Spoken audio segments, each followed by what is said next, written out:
Bonjour les artistes, j'espère que vous allez bien. Je suis content de vous retrouver pour un nouvel épisode de Questions à part. Alors aujourd'hui, je vais répondre à la question d'Alima qui me dit « J'ai peur, je ne sais pas si je serai à la hauteur et si mes tableaux vont plaire. » Donc Alima, vous êtes beaucoup dans le même cas qu'Alima.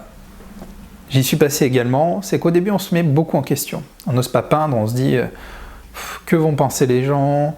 Est-ce que je suis à la hauteur ? Est-ce que j'ai les compétences pour faire ça, pour peindre ?»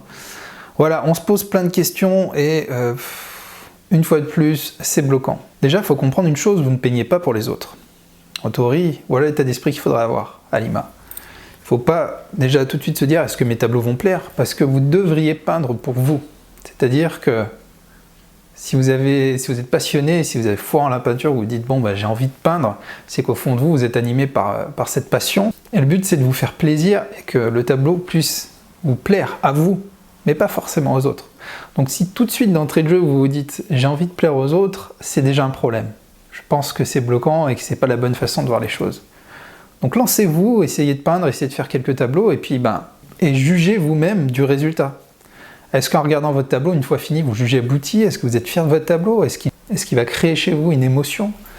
Voilà, est-ce que ça correspond à vos attentes? Est-ce que vous êtes lancé dans la peinture pour justement par rapport à ce résultat? Essayez d'analyser tout ça.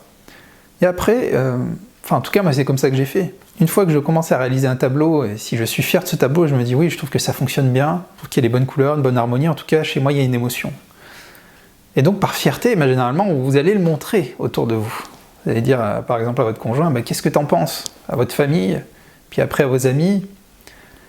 Et puis après, vous pouvez aller un peu plus loin, effectivement aller sur les réseaux sociaux, Facebook ou autres, et là commencer à le montrer à des inconnus. Et je pense qu'il faut fonctionner par étapes. Comme je vous l'ai dit, commencez déjà par vous-même vous satisfaire. Il faut que ça vous fasse plaisir à vous, et rien qu'à vous dans un premier temps. Et après, dans un second temps, peut-être élargir.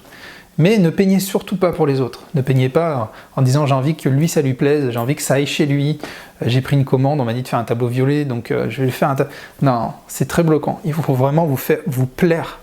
Il faut que vous vous fassiez plaisir.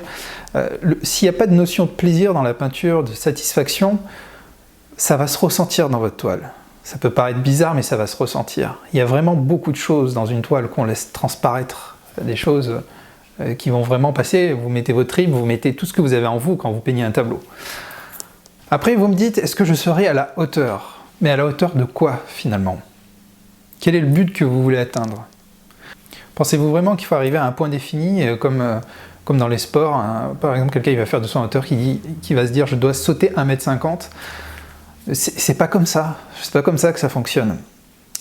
Essayez juste, avec tout, comme le ferait un enfant, avec beaucoup de simplicité, prenez des pinceaux, allez sur une toile, commencez à peindre si l'envie est là, regardez ce qui se passe, prenez un peu de recul sur tout ça et analysez après ensuite. Mais une fois de plus, je vais parler de tout ça, mais faites attention à tous ces freins irrationnels qui sont là. Après c'est normal, c'est humain. On a peur, on est craintif, on a toujours peur de l'inconnu, des nouvelles choses, des choses qu'on ne connaît pas. Donc souvent ces freins vont être extrêmement bloquants et vont même en rebuter certains au point de ne jamais tenter l'aventure, de jamais essayer de faire quelques tableaux alors qu'ils ont ça en eux. Et finalement, ça vous amène où?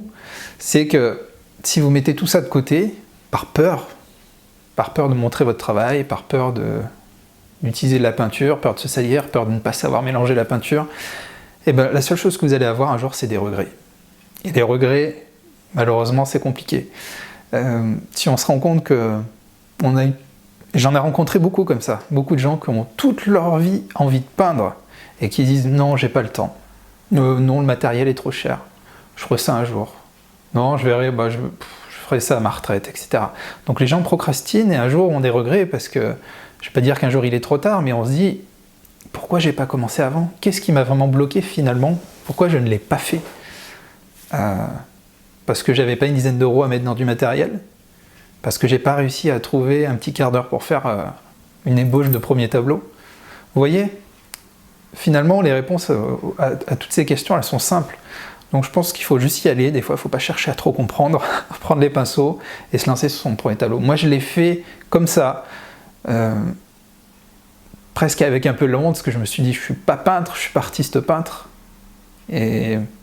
Mais finalement, on cherche juste à s'exprimer par nos toiles, par nos peintures. C'est aussi simple que ça.